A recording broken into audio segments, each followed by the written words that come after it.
shortly after the outrageous bombing in Oklahoma City, all of the patriots and the militia groups were inundated and actually invaded, if you will, by the media. And that included the media from all over the world.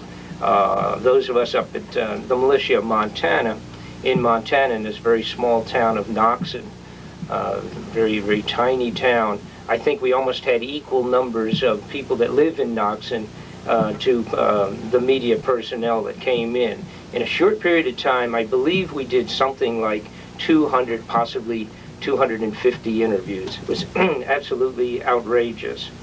And in the middle of that, much of the interviewers were Europeans. They came over from the entire world, were at our doorstep. Some of them, like ABC, NBC, CBS, and CNN, spent as much as 5 days with us. Of course, unfortunately, none of what you ever saw on those on the air was even close to the reality of the way it should have been reported. Of course, they edited it and changed it and yanked things out and bamboozled the public as they usually do.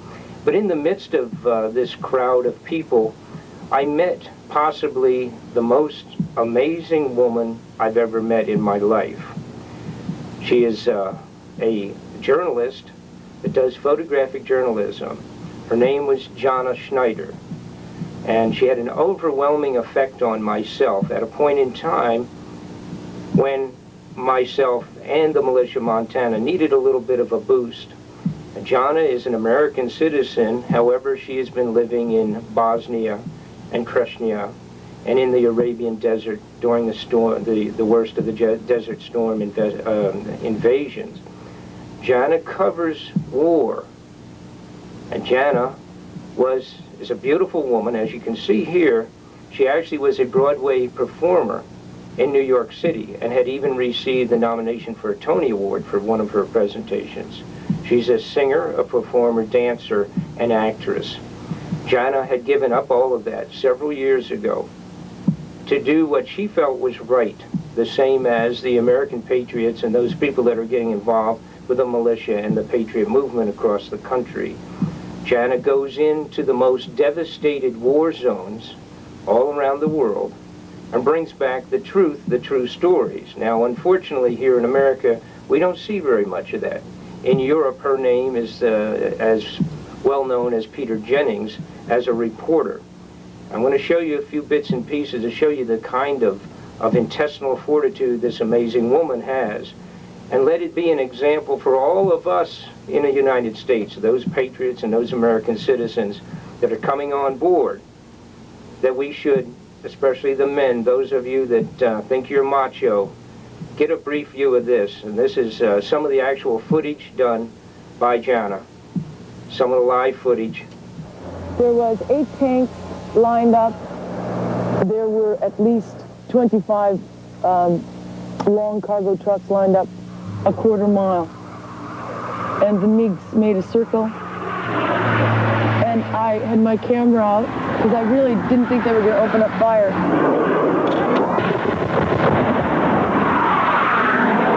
I have a series of pictures where I have me taking pictures as I'm flying through the air.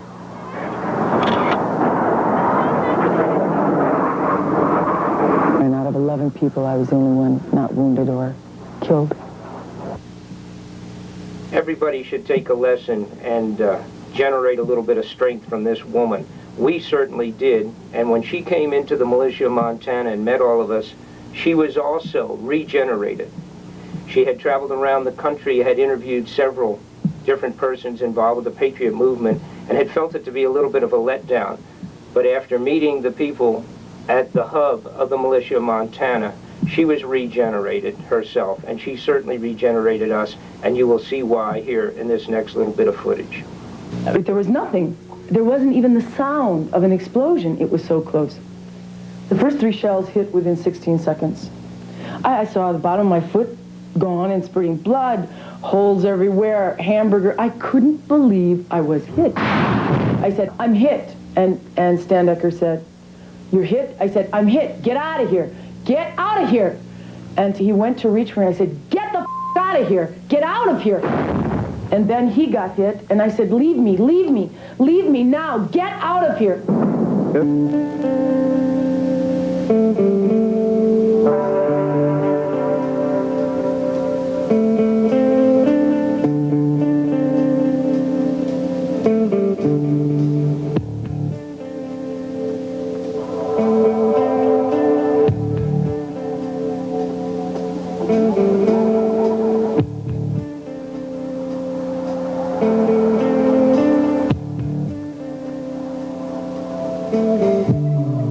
Welcome to Sarajevo, check your gun. With the girl, come on in. Feel the swirl of life. And more than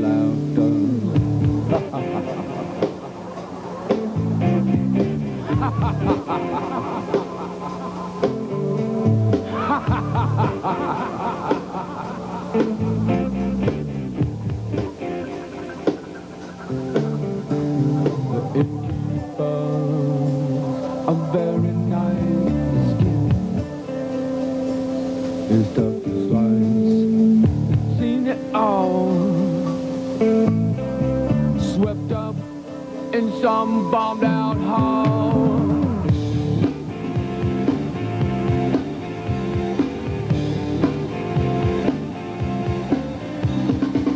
Sarajevo has been owned by the many who have never even given a penny.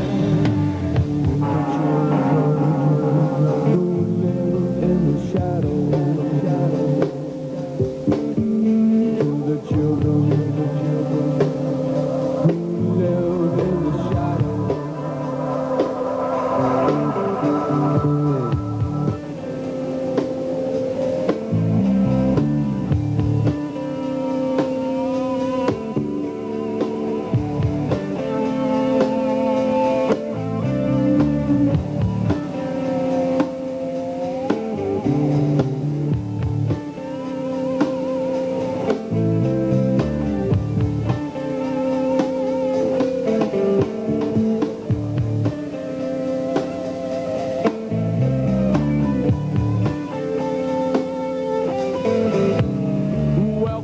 Welcome to Sarajevo every night. A different girl, but keep your eyes open. The bombs are about to swell.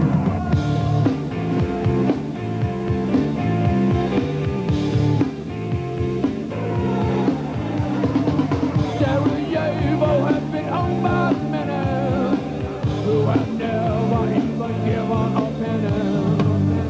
The children who live in the shadow.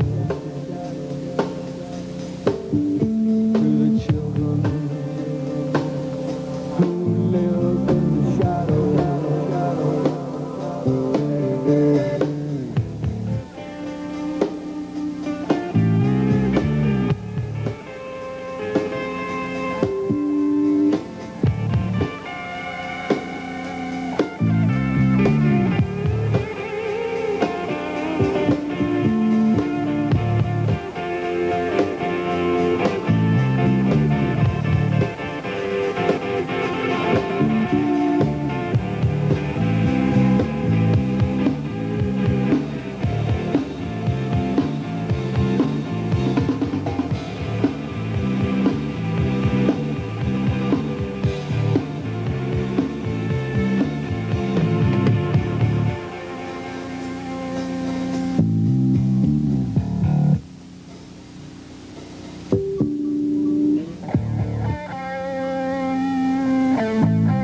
Today's paper in the New York Times for October the 7th, 1995, Bill Clinton talking about those people that are reacting to the United Nations expansion, United Nations expansion around the world, which has been slowly taking place for 50 years. And Bill Clinton's own words are that those folks that are the isolationists are reacting to the expansion and extension of United Nations activities. The United Nations is the banner under which the New World Order, One World Order elitists plan to put us all under the one world government. And it's interesting, you know, you wonder how have we ever in America gotten to a point where in fact they could potentially move and place us into a non-representative, unrepresented government, the one world, a federation of the world, a parliamentary, dictatorial, non-representative government. How could that happen? Well, it's our fault. It's my fault for not waking up early enough. It's your fault for not waking up early enough. It's your father's fault, my father and my grandfather, who have sat back and permitted the federal government, those persons, not all federal government, that those persons in federal government that are eaten up with the obsession which they have for 50 years since the creation of the United Nations, with the obsession of putting us into a one world government. And they've done it by slowly creating a secret government in the United States of America that we have permitted to grow. They've conned us. They've told us that it was always because we had some threat. It was a communist threat, or was this threat, or was that threat. And of course many of those were real, but those persons that would eventually put us into a one world government have used that to frighten us and con us into the idea that you have to allow all of this outrageous funding for secret government operations, even small operations. They say, well, this is national security, you can't find out about it. Right on up and including multi-billions upon billions of dollars in secret government operations. What we're going to do today, I'm going to give you an opportunity to look. We've only scratched the surface, I'm afraid, but we will look at some of the most amazing secret government operations, things that you never even would have imagined that are underway. And how serious would these things be for Americans? Well, as you will see, they're building prison camps all over the country, to use the government's own paperwork. They're civilian, inmate, labor prison camps in military bases. As you can see here, this is the paperwork on it. How long have these things been going on? Well, they've been going on for at least 50 years. It probably goes back farther than that. Some of the most outrageous secret operations that we'll slowly get into will include the chemical and biological weaponry that they've pretended didn't exist, or they pretended that was not in reality close enough or anything to be concerned with. We will get a look at some of that. We'll get a look at where that came from 50 years ago and who generated the first of it and how close it may be to application, whether it's terrorist acts against us or ourselves, our own bad persons in government applying it someplace. We're going to look into an interesting fact, the weather control. I'm going to show you, you'll watch right now, as a matter of fact, we're going to start off with the weather control. You'll notice when we went before the Senate a few months back, the weather control was brought up, as you can see here.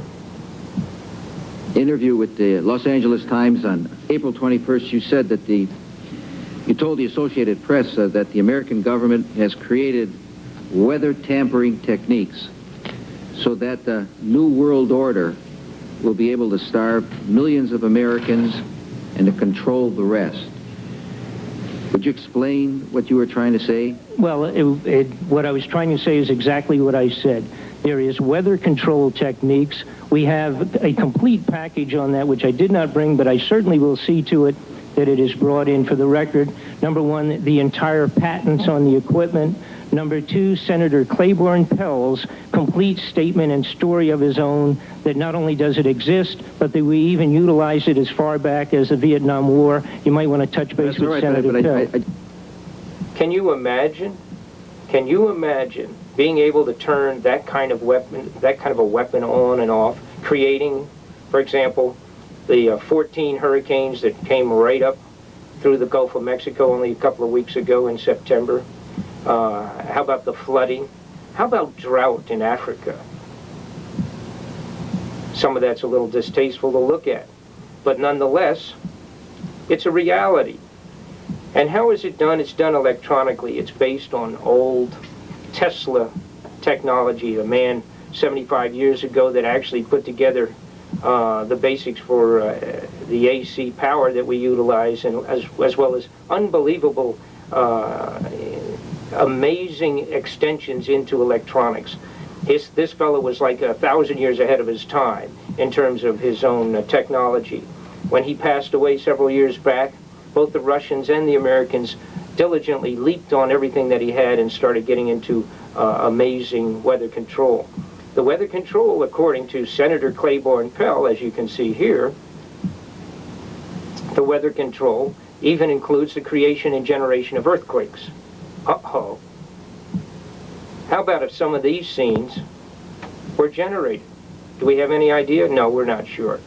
But the ability is there. And it's done by electronic, extreme low, extra low frequency waves. And for several years, they've set up the towers all over the United States to create it.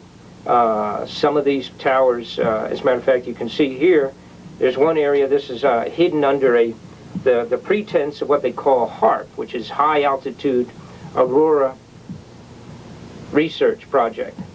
They're telling us that this is strictly a project to measure the density and the activities of the Aurora Borealis up in the northern area of Alaska. Unfortunately, according to technical information that we have, those in association with other towers all over the United States of America, which, by the way, we have a list of by latitude and longitude, exact locations on them, these towers do have the ability to generate storms. And it's basically done, as you can see here with this little overlay, it's done by changing and altering the negative and positive charges in the ionosphere and below in the stratosphere.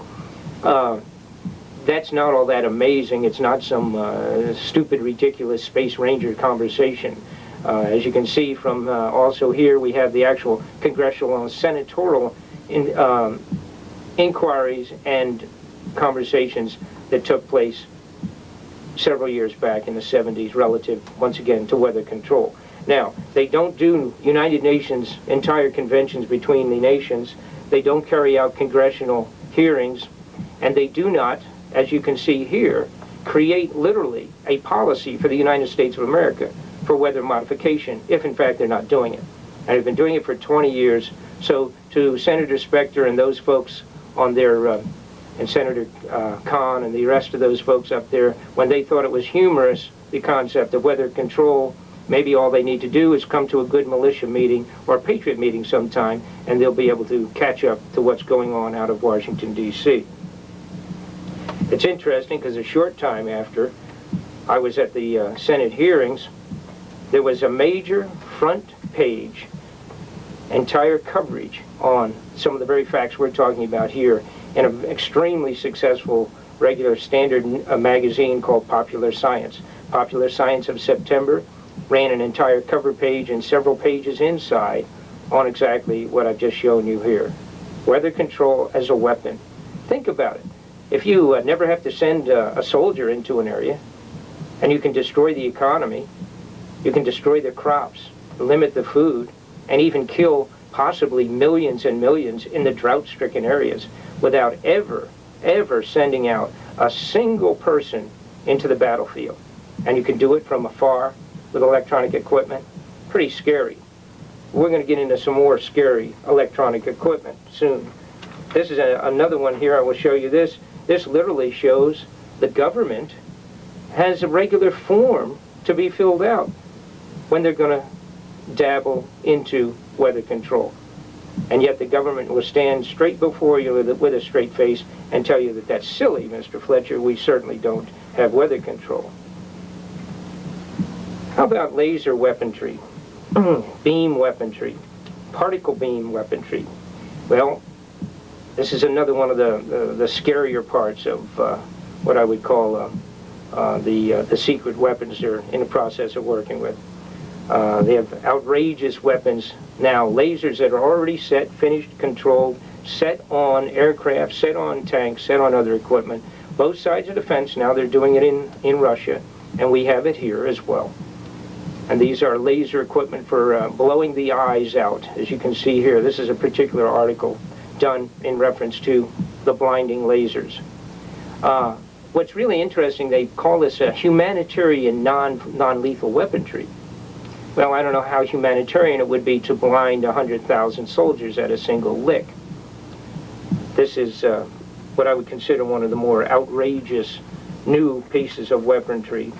The possibly more scarier top secret operations, and some of these falling above top secret, is the creation and generation of germ and biological weaponry. You know, we think that weapons of altering the weather would be devastating. Can you imagine, I want you to watch a little bit of this, but can you imagine biological weaponry? Weaponry where germs can be created inside the laboratory and sprayed by an aircraft or put into a water system or sprayed overhead in a manner such that it would, some of these are bugs similar to a standard flu that would actually spread and multiply within the community. The possibility, the numbers on how many people will die with just what would be a few ounces of some of these chemical and biological weapons is mind-boggling. 300, 400,000, 500,000 in a short period of time, with no means to stop it, none whatsoever. That's what our government is fooling with, has been fooling with for years. It's interesting. There was a top secret operation in Japan during the war in the 40s that it was called Camp 731. I want you to watch some of this footage here. Camp 731 in Japan used humans for chemical and biological experiments. Their biological experiments included actually just giving what they called hot shots, injections directly into prisoners of war, which included many, many Americans, as well as the Chinese and other people that they had captured, and Russians. And Japan was moving they were so bizarre with some of this as they were moving forward in their biological and chemical weaponry, that they literally injected certain biological bugs, if you will, into people, and then 24, 48 hours later, they would do an autopsy and cut open and dissect and study those people. But they did it, as you can see here on this footage, they did it while they were still alive. They bisected them, dissected, committed full autopsies on people that were still alive, and they gave them nothing to deaden the pain at all, because their concern was it would affect their study. So they had produced these outrageous biological chemical experimentation laboratories, as you can see here with this footage.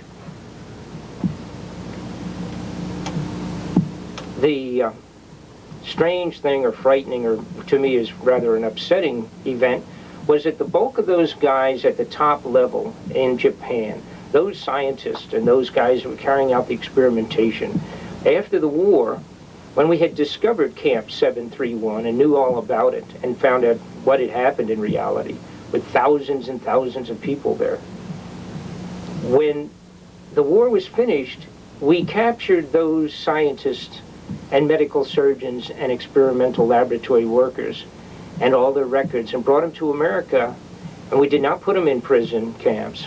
We did not arrest them. We did not charge them with anything. We cut a deal so they could bring their biological experimentation right along to America so that we could begin our own chemical and biological weapons.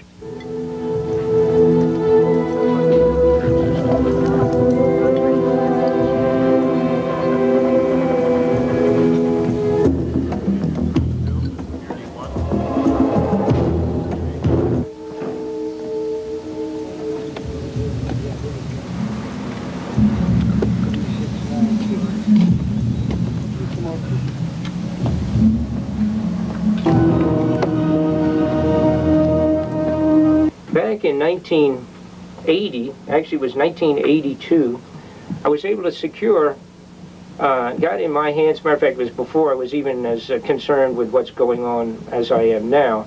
But back in 82, President Bush, or Vice President Bush and Ronald Reagan received a study that was titled Splicing Life.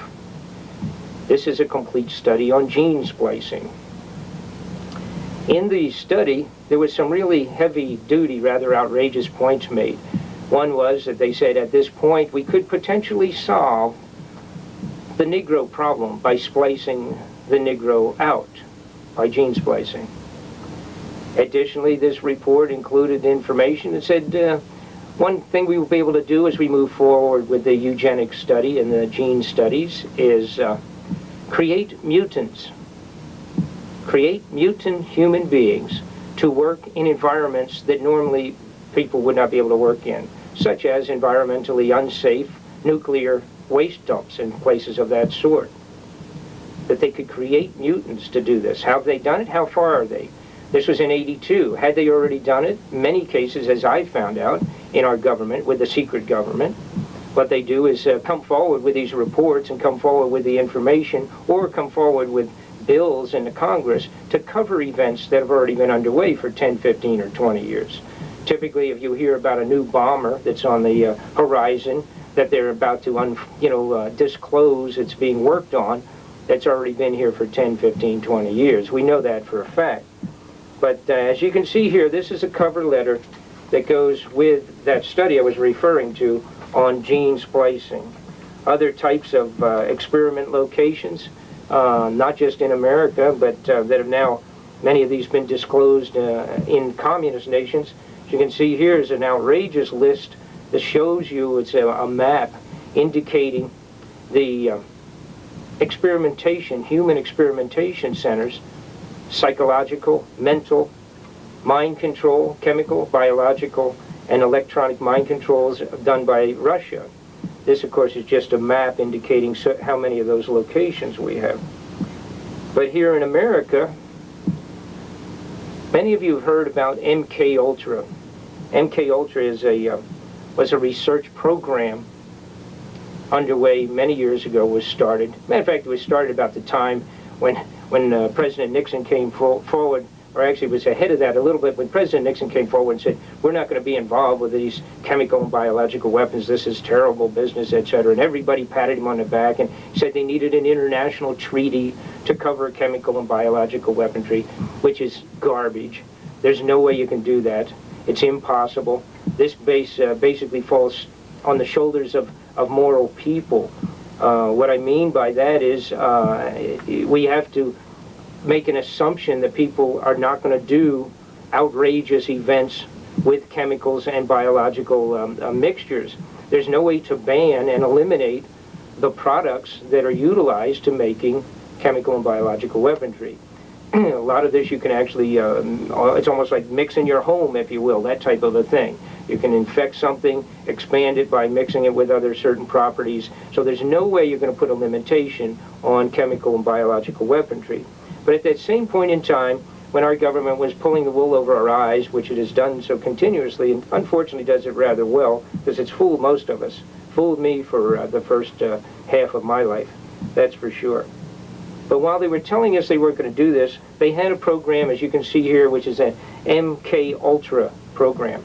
This was the testing on thousands and thousands of American citizens, unknown to themselves, done by the Central Intelligence Agency and other agencies. They tested them with chemicals, they tested them with radiation, they tested them with electronics. psychic control, mind distortion chemicals. I had met an interesting person several years ago. As a matter of fact, it was all the way back, if I'm not mistaken, 89 or 90.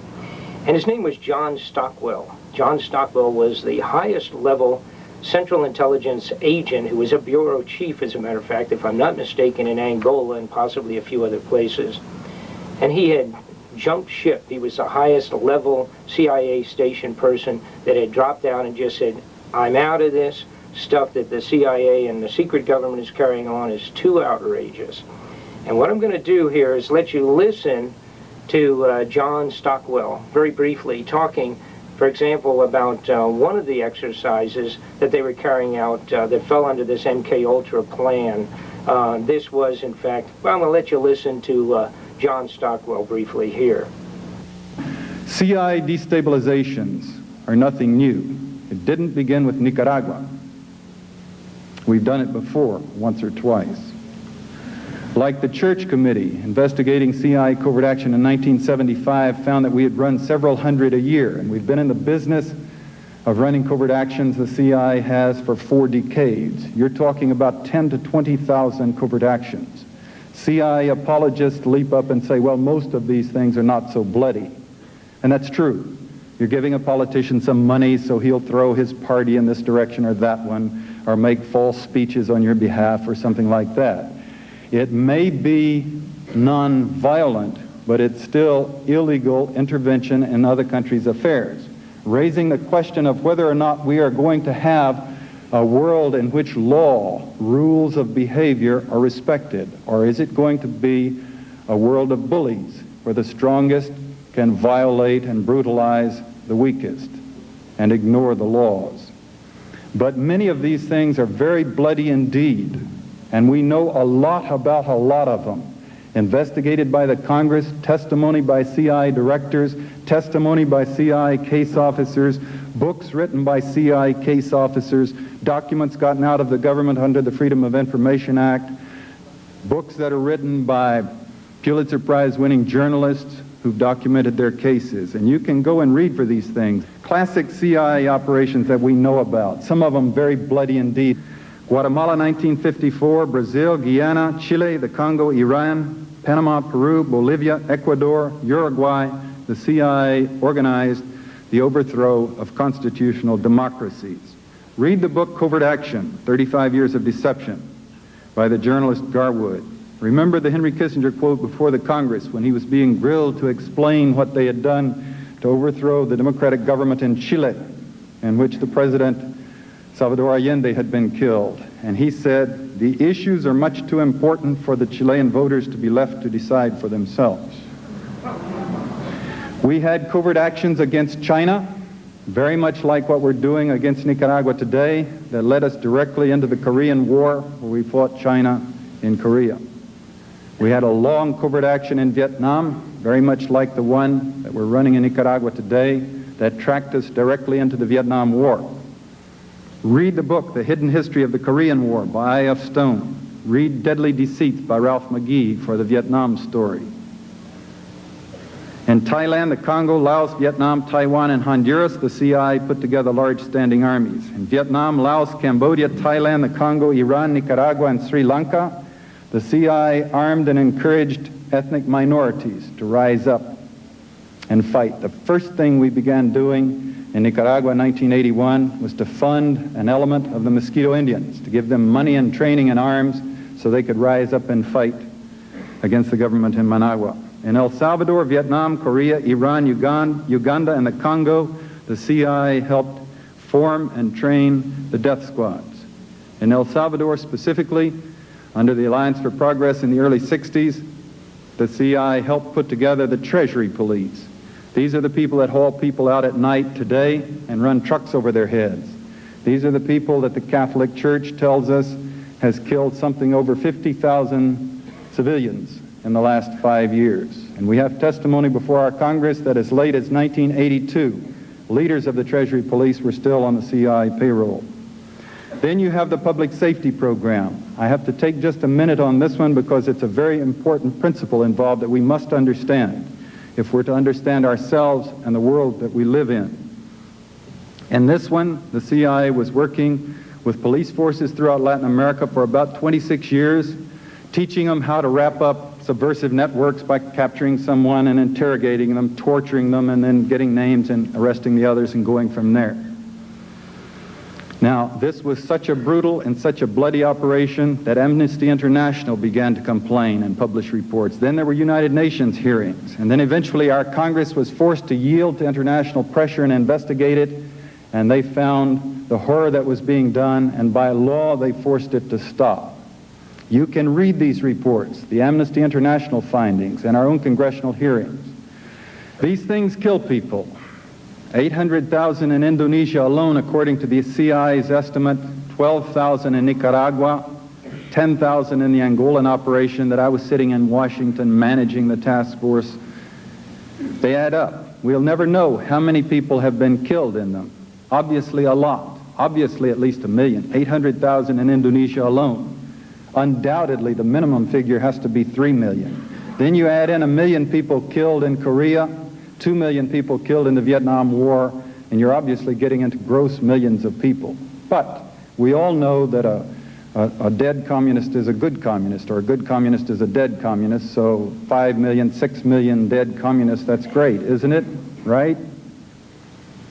Well, you begin to look at these things, and you find some interesting things jumping out at you. We do not parachute teams into the Soviet Union to haul families out at night and castrate the father with the children watching, because they have the bomb and a big army, and they would parachute teams right back into our country and do the same thing to us. They're not scared of us.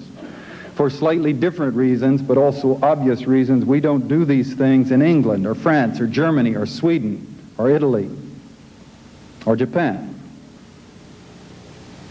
What comes out at you immediately is that these 1 to 3 million direct victims, the dead, and then these other wars, they're people of the third world. They're citizens of countries that are too small to defend them from the United States' brutality and aggression.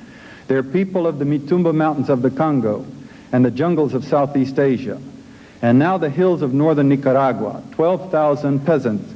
We have not killed KGB or Russian army advisors in Nicaragua. We are not killing Cuban advisors, and we're not killing very many Sandinistas. The 12,000 that we have killed in Nicaragua are peasants who have the misfortune of living in a CIA's chosen battlefield. Mostly women and children. Communists, far, far, far more Catholics than anything else.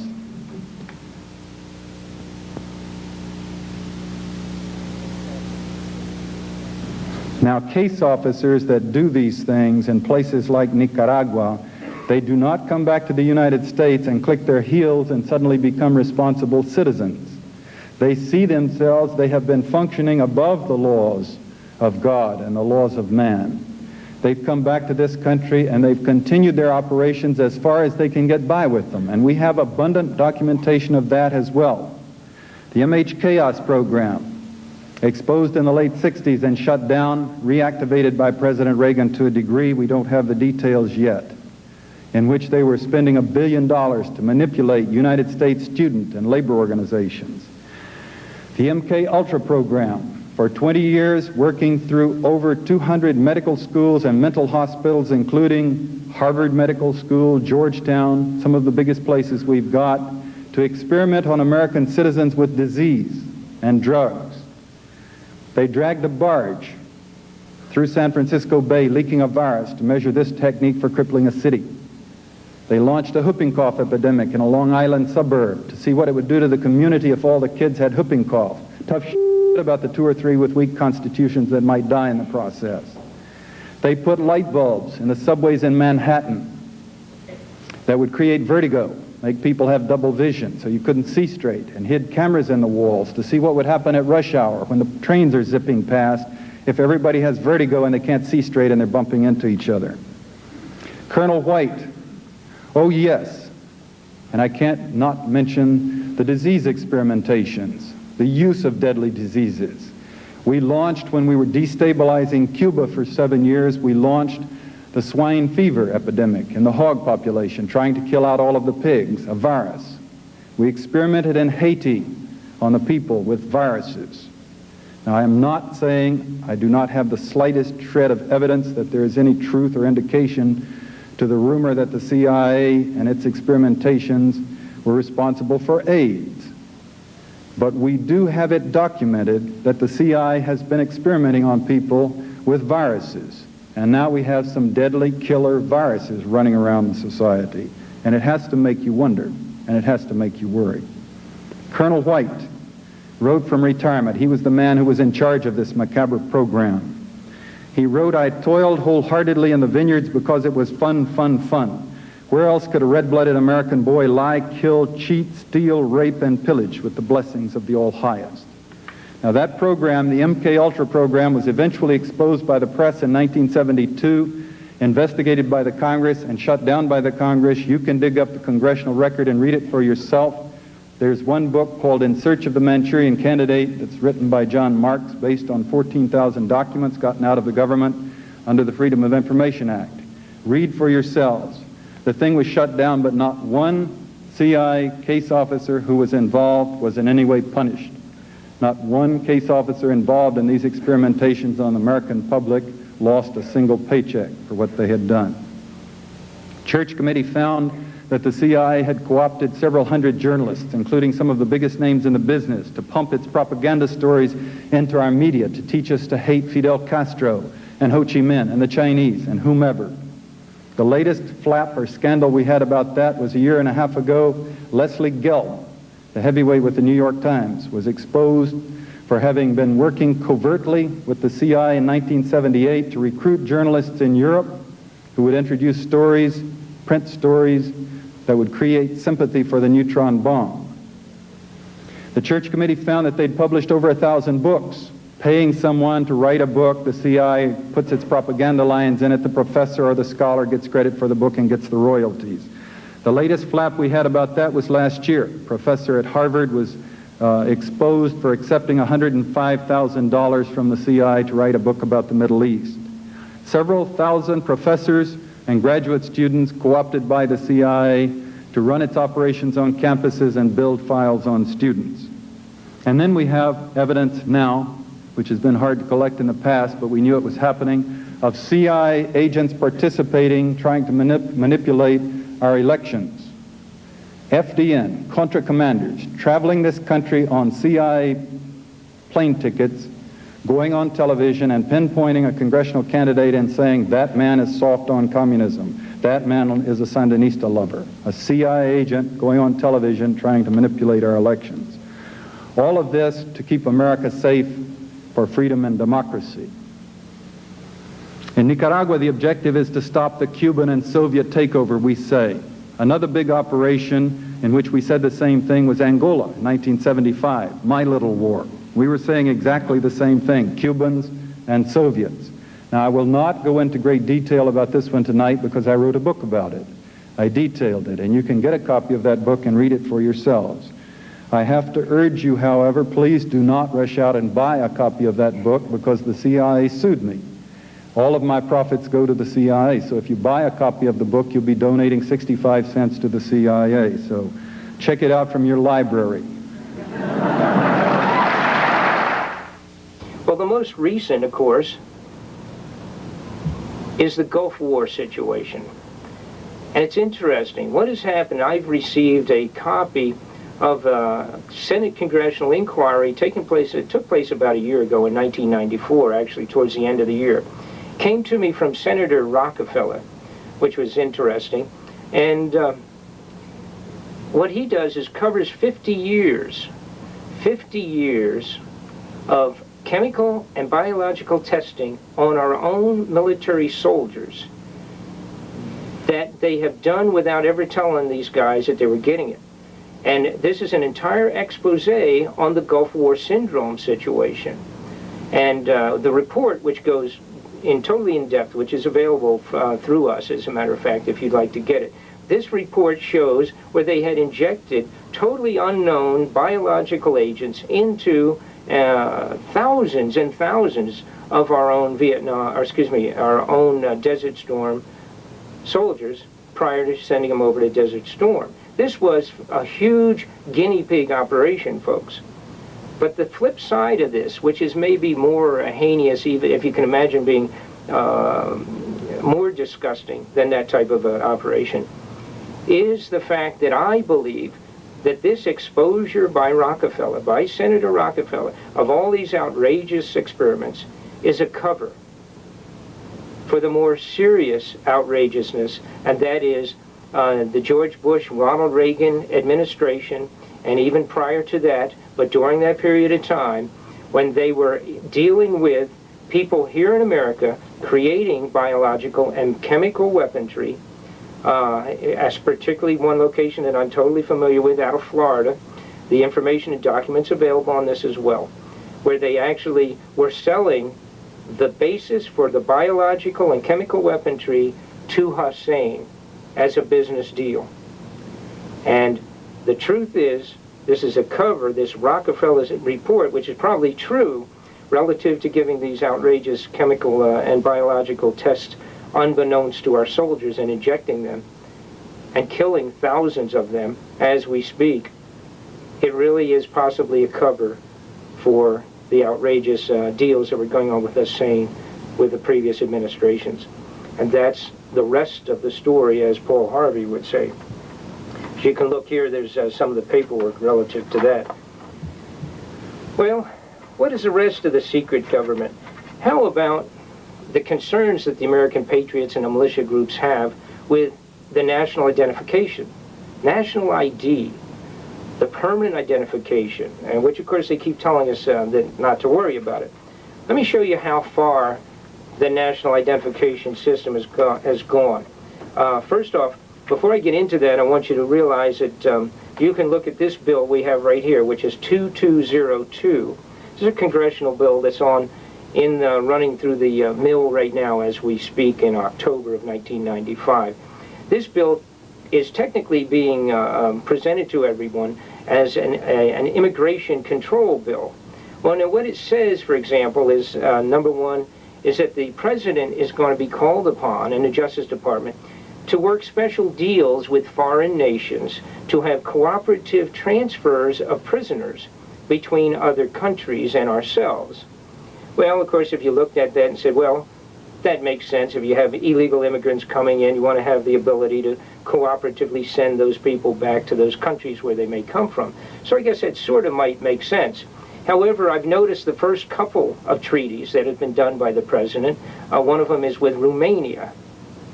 Now, I'm not sure, maybe my memory is failing me, but how many thousands of illegal Romanians do we think have come in the last few months in the United States? Well, then the other question is, well, gee, Bob, why would they set up an exchange, a prison agreement exchange between prisoners and a country like Romania? Well, the reason is that they're presently creating airport-located prison transfer centers. As you can see here, this is one that's in Seattle, Washington, under construction. As you can see also, which I had in our previous tape that we did called Invasion and Betrayal, this is one in Oklahoma City. The big one, which I'm going to show you several bits and pieces out of, is in Denver, at the Denver International Airport.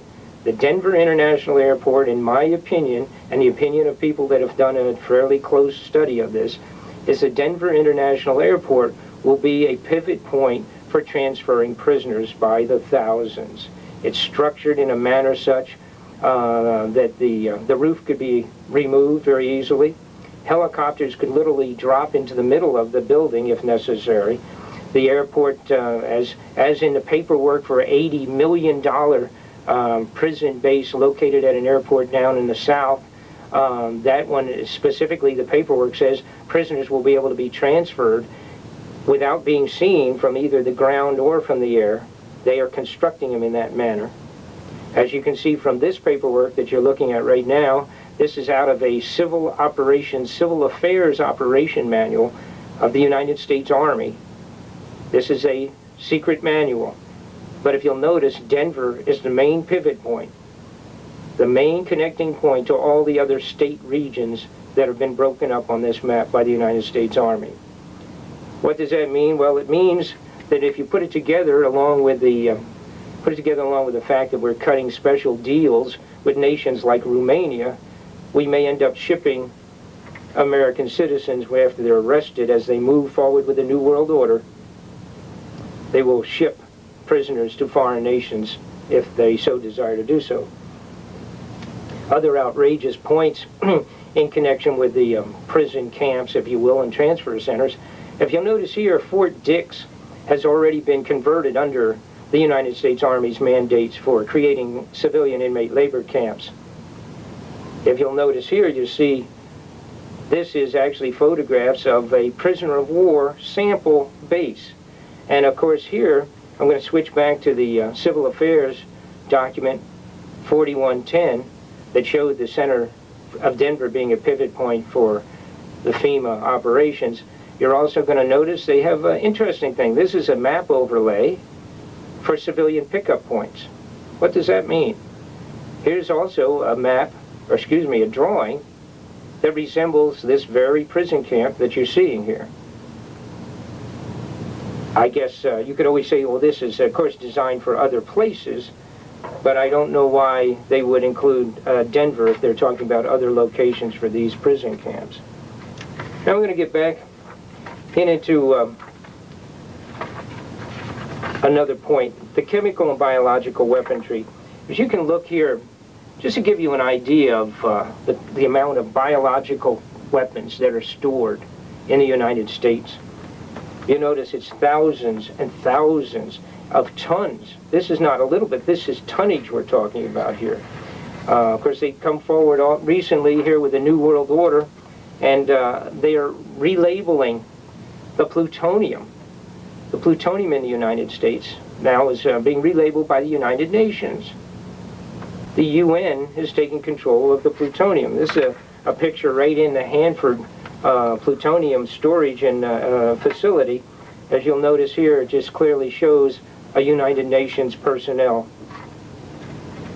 labeling our plutonium and putting it under the control of the United Nations. Bill Clinton, in today's newspaper, in October, the beginning of October, is explaining that we don't have to worry about the United Nations taking over our sovereignty. He says that this is a necessity. We may have to send, a few 25 or 30,000 American troops into Bosnia, but you don't have to worry about that. We may have to put 25, 30, 40,000 troops into the Arabian area over there because of Hussein for some reason or another, but not worry about that. We have other hot spots. And those of you that have seen Invasion and Betrayal tape and are familiar with it, our concerns are simply this, that they will dispense our troops all over the world, and then we will have a chemical, biological terrorist attack. As you can see here, this may be one of the most upsetting pieces of paper that we came across. Myself, Lieutenant Colonel Bo Greitz, and a few other folks were able to get a hold of this several years ago, actually. And this is the Department of Defense appropriations for 1970, and it was covering chemical, biological weaponry at that time. And Dr. MacArthur came forward on the floor of the Senate and the Congress relative to necessary appropriations in the biochemistry and biologically warfare area. And Dr. MacArthur came forward and said that he had the ability to create a virus, a synthetic virus that would destroy the immunity system. And that given about 10 million in budget and 5 or 10 years, he could create that virus that would destroy the immunity system, and there would be no cure or no way to stop it. He did point out that the possibility is, of course, that if they created this virus in the laboratory, if it was to get out, that it could kill millions of people. As in the report done for George Bush and back in '82, in the Splicing Life report, they indicated the same thing, that we could create a synthetic virus or some of these chemical, biologically oriented disease weapons, and that they could potentially get out into the community and kill millions of people. The description that Dr. MacArthur gives to the Senate and the Congress is exactly that of the AIDS virus. This was 1970. He did receive his funding, and he did begin working. And where it goes from there, I'm not sure. But our biggest concern is that what you may be looking at is the actual funding for the AIDS virus in 1970. That's obviously a little bit upsetting. The concern that the American citizen patriot and the militia persons have right now is the total secrecy that's been allowed to go so far. And will they turn any of this against us to force us into the one world government, the New World Order? I'm not sure, but it's a frightening prospect, particularly the genetics engineering and that type of thing. You know, we have an area talking about the secret excess. There are two more points that I want to make. We have an area called Area 51, which I want to show you a few photos down in that general area. Area 51 is an area that the senators and the congressmen are not even allowed to go into. They cannot even ask questions relative to it because they just are told that it is secret, it's above secret. You're just not allowed to know what's going on. So they're taking billions of dollars of ours, have been doing it for years, shuttling it off. And who's running these operations if, in fact, our representatives at the Senate and the congressional level are not even allowed to look at them? They go in there, they're allowed to walk through a couple of hallways and down into the lobby in a waiting room, go to an office or two, and then are told to leave. So that's the extent of it. So here, as a matter of fact, I want to show you this one amazing photograph we have here. You can see at this point right here, actually what we have is, these are doors that open up in the ground in the desert. And they're gigantic. You can use a relationship over here. You can see the size of this as a truck over here. And you'll notice this upright stanchion is holding some kind of a huge triangular, be it a craft or whatever, we don't know. Probably ties into some of the unknown UFOs that we see, very likely our own craft. You'll notice here, this is at the end, in the middle of, and at the end of a long takeoff runway. Well, you certainly couldn't take off a standard aircraft. You would run into this upright. So it's an upright for testing, landing, or whatever, some type of another craft that would go in one direction or another. If you'll look at, when we get talking about underground facilities, another above secret operation, we have underground camps all over the United States, and they're huge. And here you can see the amazing size of these drills that are used to drill the underground bases. If you notice here, this is a man standing next to this drill. These drills are structured now, they can go through hard rock. Once they've gone through, they go 7 to 8 miles a day or something like that. Pretty good distance. The material that it digs and churns up shoots out the backs, loaded in trucks, train cars, and transported out of the tunnel. As you notice, these are so huge that 18-wheelers could drive side by side down these or crossing in two directions just with a single plunge of these outrageously gigantic drills. So those folks that tell you, oh, underground facilities, that's baloney. This is the equipment that does it, as you can see right here. They additionally can go through soft material. As you can notice here, this is the copyrights or patents, excuse me, this is the patents on the laser drills and the laser units they use. The lasers are utilized in soft material to temporarily solidify the sides or the walls of the tunnel, where they then come back in later on, put reinforcing bars, cement, etc., and spray it in and then go from there. So they can go through what normally would even be a wall that might collapse in soft dirt or sand or clay, yet they can go through this and create a solidified tunnel into which they just go back in and reinforce it, and so that's not a problem either. This is the patents on that equipment. These underground facilities brings us to what is the most outrageous, above top secret mission that's ever been created. It's an ongoing operation out of Washington. It's an operation that many of the highest level persons in our government have no idea it's taking place. It is called the Continuation of Government Program.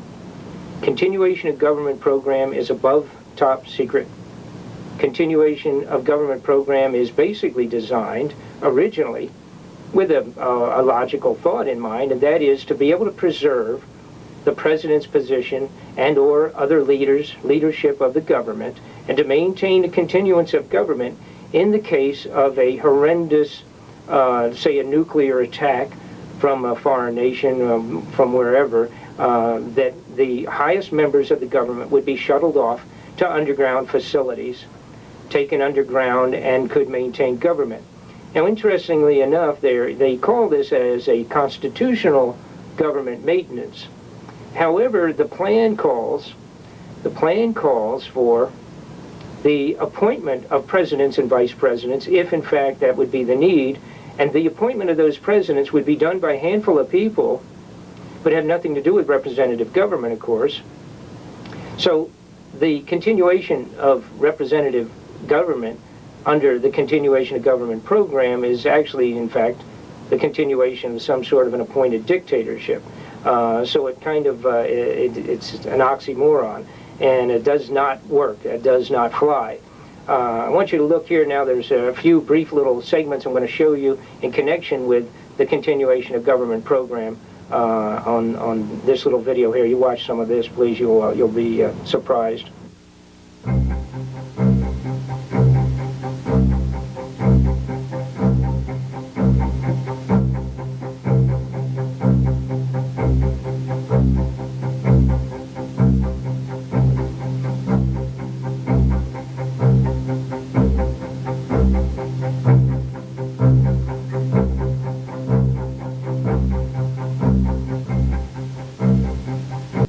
NPO officials were afraid the system would fail in front of their powerful guests, so they rigged the test. Bob was an eyewitness.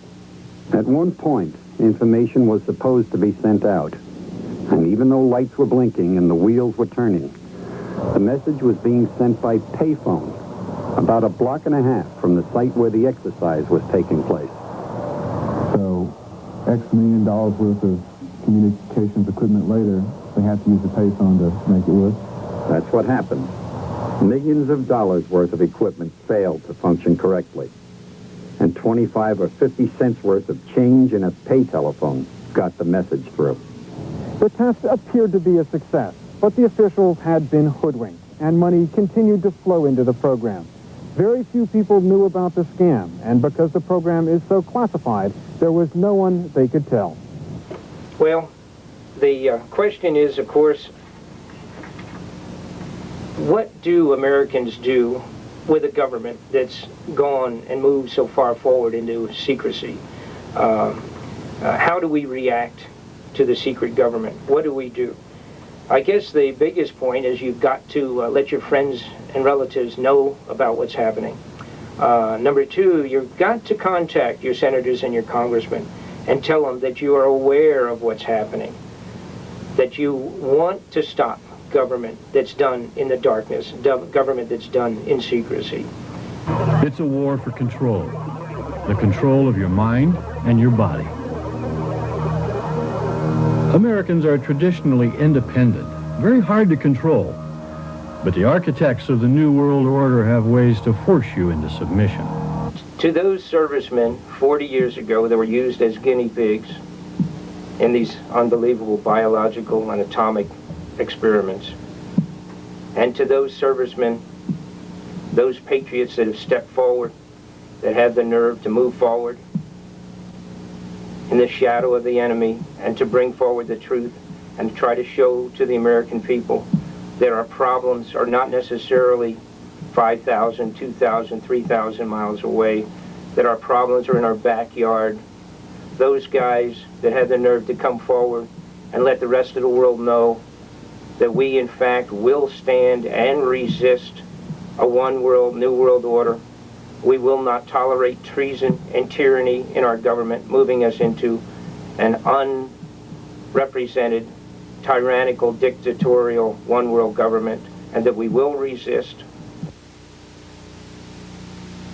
For those soldiers in the Gulf War that have been affected as test tube experiments once again, have been infected with unknown diseases and biological infections, which includes my own son, who's a Marine.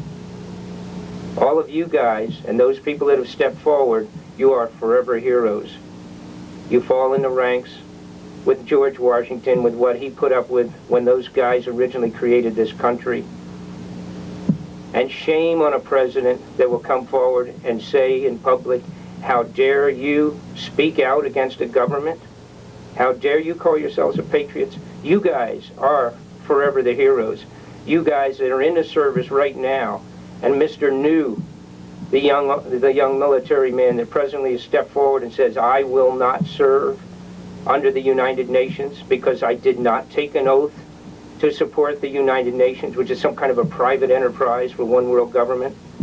When he steps forward and has the nerve to do it, let all those policemen that are running a legal, honest, ongoing policing operation wherever, whatever city or county you work for, every sheriff that's an honest sheriff, every military guy that understands what his duty is to the Constitution and not to some... Thank you for the opportunity to testify today. The following statement will attempt to answer the question of the legitimacy and the need of the citizen militia.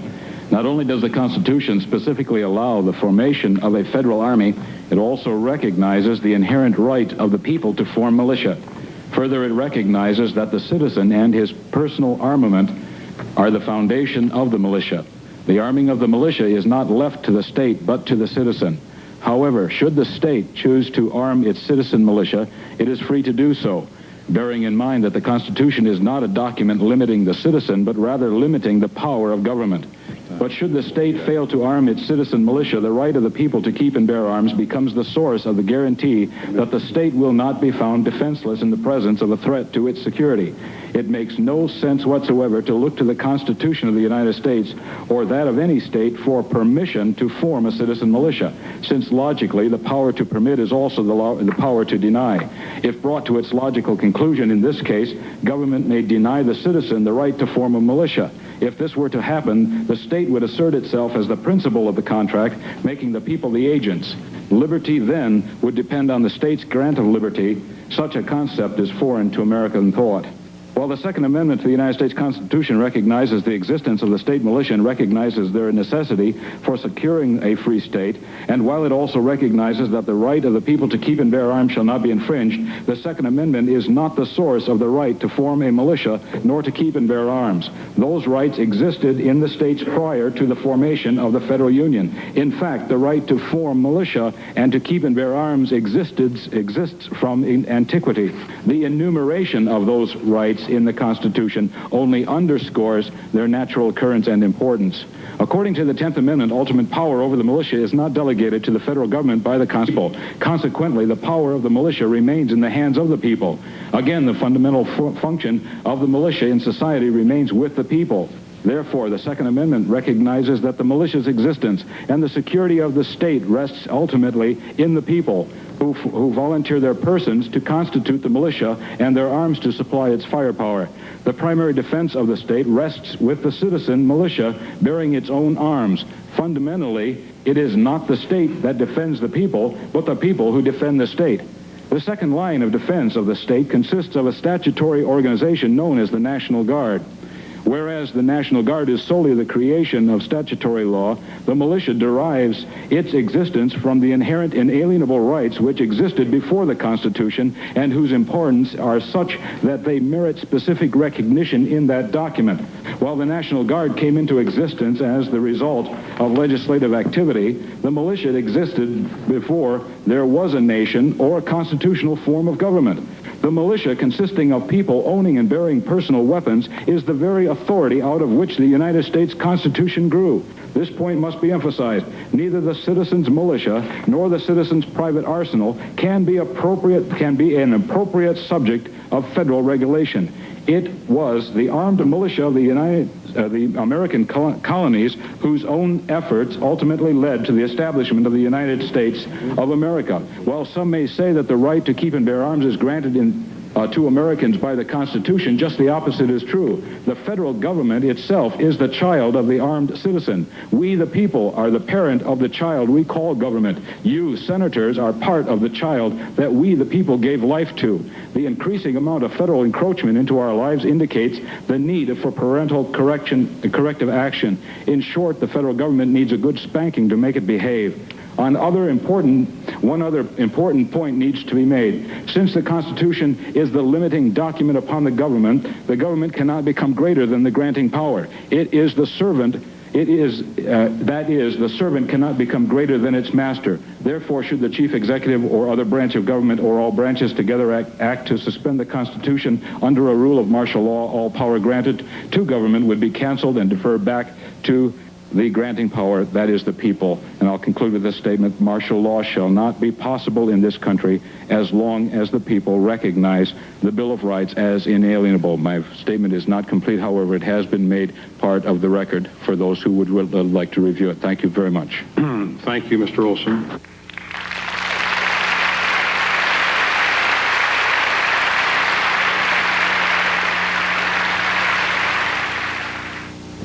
Just one final statement. I've been sitting here getting more and more fed up with all of this talk about these pieces of machinery having no legitimate sporting purpose, no legitimate hunting purpose. People, that is not the point of the Second Amendment. The Second Amendment is not about duck hunting. And I know I'm not going to make very many friends saying this, but it's about our right, all of our right, to be able to protect ourselves from all of you guys up there. Now we can see a new world coming into view. A world in which there is a very real prospect of a new world order. The new world order does not mean surrendering our national sovereignty or forfeiting our interests.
Opportunity to fulfill the long-held promise of a new world order where brutality will go unrewarded